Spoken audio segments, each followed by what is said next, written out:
Hello, it's Ben again with the DIY Homefront, and I'm going to share with you how I take care of my table saw. And while you're at it, like and subscribe. Now let's get to it. One downside to storing the table saw outside is water condensates on it and it likes to rust. So I have got to do a little prep work. And my prep work is going to consist of car wax. I need the wood to slide across this. So that's what you do, you put car wax on it. Steel wool ends up getting the rust, the high spots off, and the car wax ends up making everything nice and slick again.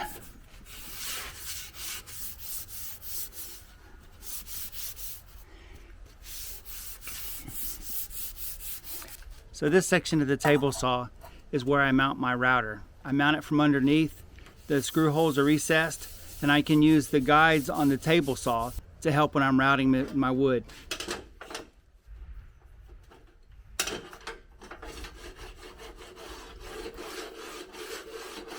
So you can see I'm taking the guide for cross-cutting the wood and running it back and forth.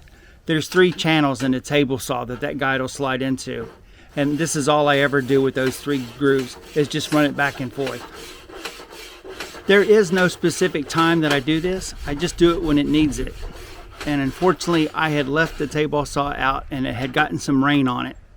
Basically, whenever I'm using it, if the wood doesn't slide across it easily, that's when I go ahead and sand it down and clean it up and wax it. Sometimes the waxing isn't quite enough and the hand sanding is good, but occasionally I get the electric sander out and really go to it. And that's probably because, like I said, I left it out in the rain.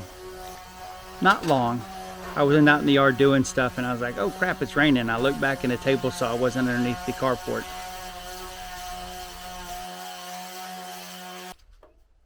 I don't know if it makes a difference what kind of wax you use. Going to use some quick shine detailer on it. That small tin that I was using, the paste wax, I've had that and I've been using that ever since I got the table saw. And I've had the table saw for probably 18, 19 years. I bought it for a couple $100 from the neighbor and it was a hand-me-down from him. Something else I've done with this table saw is I have recycled the wheels off my yard sweeper. They got stripped out, the gears in them stripped them out. And they're relatively large wheels, probably 6 or 8 inches in diameter. But I drilled some holes on 2 of the legs and put the wheels in it. So now I can just lift up one end and roll it around.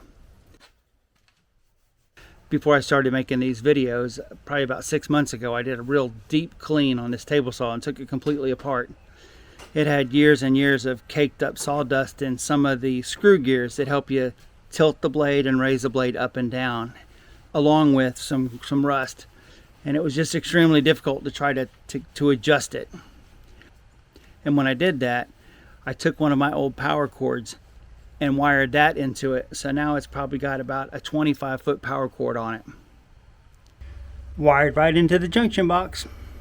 It's nice to be able to roll it out, use it, and roll it back without having to go to the barn and get a power cord to do that. I've modified the table saw so it'll fit a 12-inch blade. A 12-inch blade allows for a lot higher cutting height.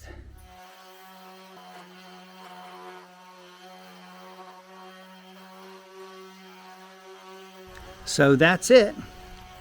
Like I said, I will do this whenever it needs it. And mainly I can tell when it gets to the point where it's hard to push the wood through the saw blade, where the way the wood riding on top of the surface just makes it hard to push.